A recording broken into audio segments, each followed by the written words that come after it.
I do think you can run a little bit. I do think you can run a little bit on this Giants defense. They're 18th in the league right now in yards per game. They're 23rd in yards per carry. A lot of that probably due to a couple big rushes. But anyway, McCaffrey had 102 yards last week on 15 carries. Dante Foreman had a couple good carries on him.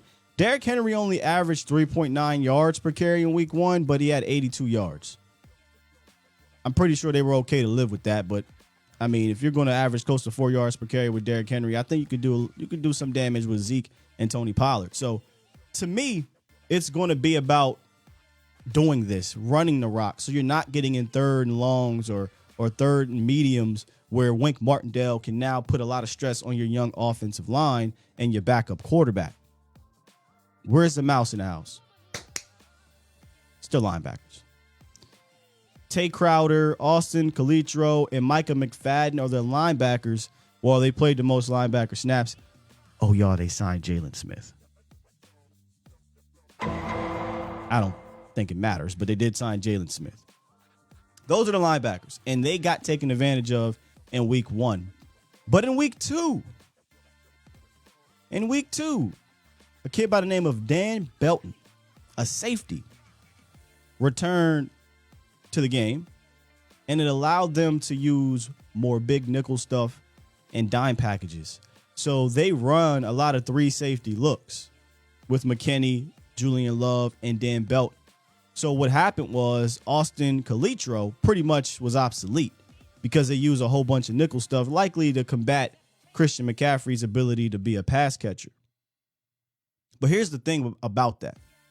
Yeah, they'll run big nickel. Yeah, they'll run some dime, but Wink is sending these dudes from the third level. Julian Love blitzed 7 times in week 2.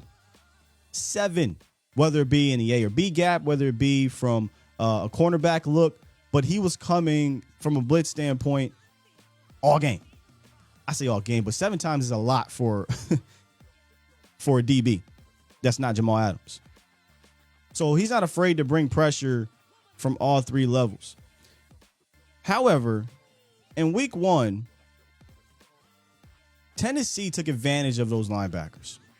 If Dallas can find a way to get Crowder or Calitro or McFadden or who the hell ever, the linebackers are not good, in any advantageous situation against tight ends, the slot, or running backs, you've got to do it. This is where I'm hoping Kellen Moore combats the exotic looks of, which when Wink does some things, of Wink and catches them in some man stuff where the linebackers have to cover some of these running backs or tight ends or slot guy, right? They got cooked through the air by the running backs. Forget the kid's name, but he had 2 touchdowns, something like 60 yards.